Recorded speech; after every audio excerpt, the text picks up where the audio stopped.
Os primeiros contactos que têm com a poesia são precisamente através da tradição oral, através dos romances tradicionais, da velha amba, não é? São palavras que houve, palavras encantatórias, mágicas, e que parecem existir por si próprias.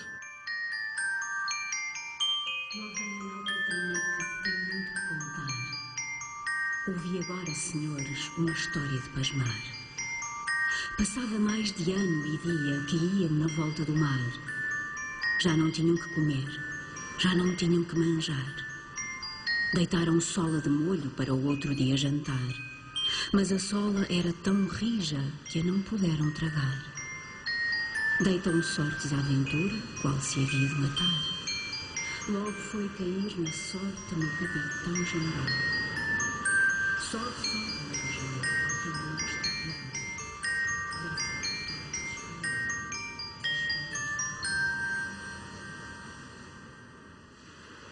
Havia uma criada chamada Laura, que a minha mãe diz que lhe ensinava aquela poesia popular. Essa iniciação é uma iniciação magnífica, está a ver o que é a Nau Catrineta, que é um romance que sobreviveu estes séculos todos. Aos 4 anos, ela descobriu a poesia e dizia ela que achava que a poesia era uma coisa que já estava feita. Sentava-se no jardim, quando era miúda, à espera de que os versos lhe aparecessem. Pensava que os poemas estavam escritos no ar ou coisa parecida e que bastava estar muito atento para os ouvir.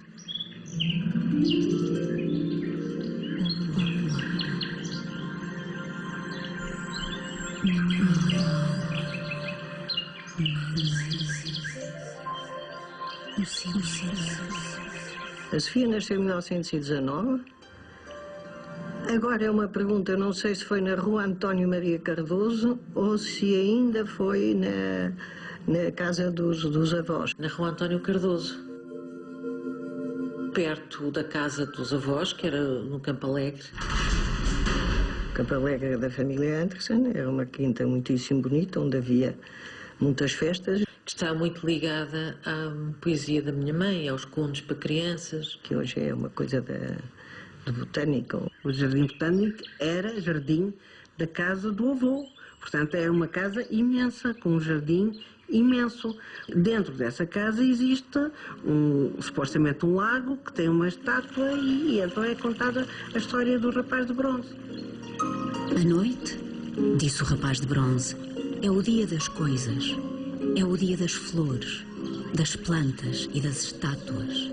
De dia somos imóveis e estamos presos, mas de noite somos livres e dançamos.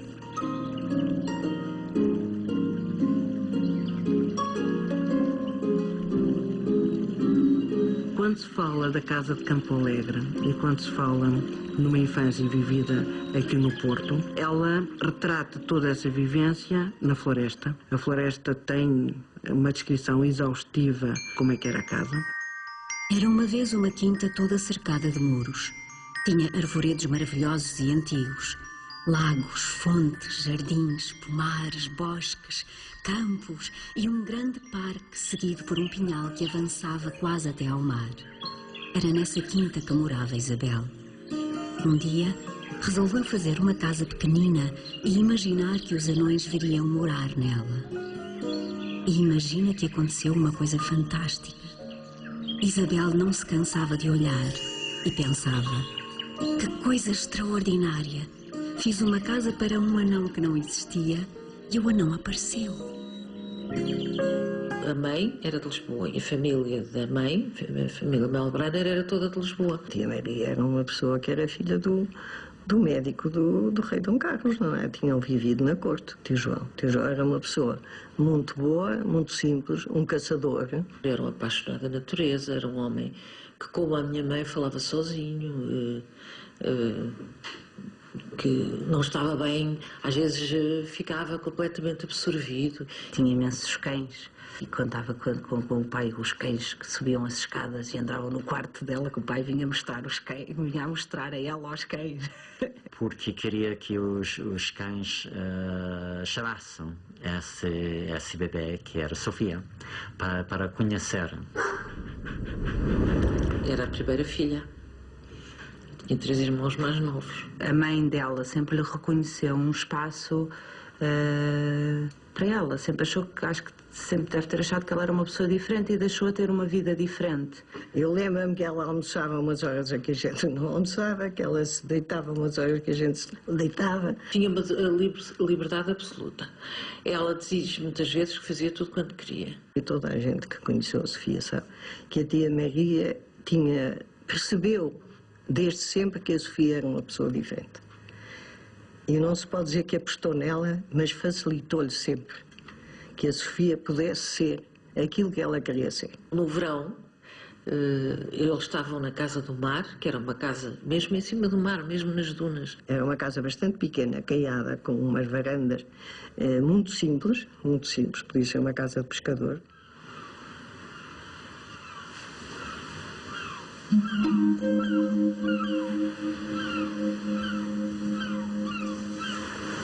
A casa estava completamente em cima da areia. Não tinha rua nem nada, estava em cima da areia. Portanto, ela saía diretamente para a praia. E ela ia para o lado sul da praia, onde não havia ninguém. Aliás, o Contamina do Mar começa mesmo assim. E tomava banho nas poças de água. Aquilo tinha, de facto, umas poças extraordinárias, porque é uma praia cheia de rochedos, bastantes metros pelo mar adentro. E na maré vaza, aquilo faz piscinas naturais. E ela adorava passar manhãs nessas piscinas naturais. Portanto, esquecia-se da hora do almoço.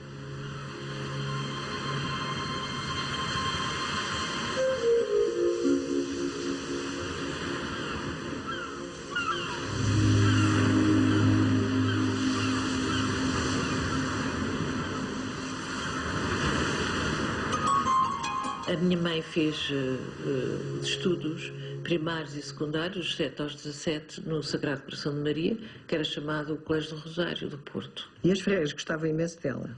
Ela tinha, já sabe, um estatuto especial, que teve sempre.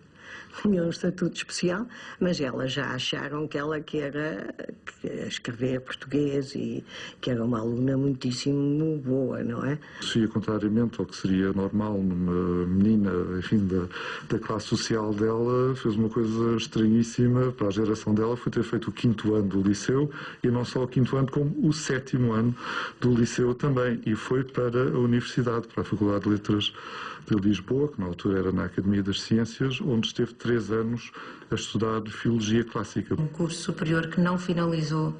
Ela contava que não tinha acabado o curso porque havia uma janela que estava sempre aberta na sala que lhe fazia imenso acorrentar. Ela tinha sempre umas explicações engraçadíssimas. Não, isso é uma treta, não?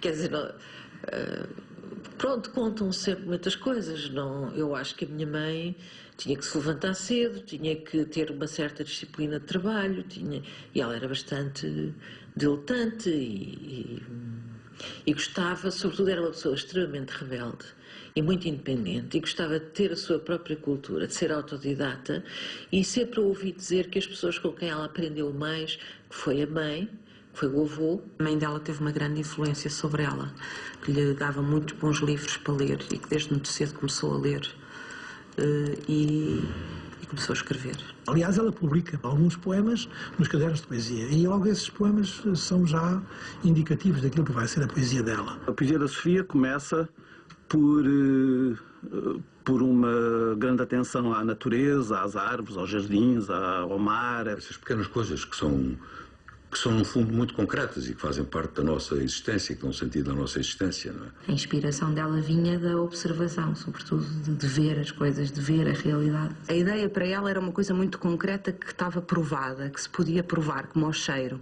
Como esfregar a folha de um limoeiro contra as mãos e cheirar, ou cheirar a alfazema depois de ser regada no jardim à noite. Eu lembro-me uma vez ela me perguntar há muitos anos, mas assim, acha que no céu há cheiros? A minha poesia é toda construída com substantivos concretos, tem um grande número de substantivos. E isso, no fundo, tem que ver com uma relação com as coisas, com a maneira de olhar para o mundo. A sua poesia e a sua escrita é muito clara, muito luminosa, está cheia de sol, está cheia de luz, mas também tem sombras. O primeiro livro dela, que saiu em 1944 e que se chamou Poesia, simplesmente. Pediu ao pai que lhe financiasse e o pai financiou-lhe o primeiro livro de poemas e ficou muito admirado uns tempos depois porque recebeu o dinheiro de volta.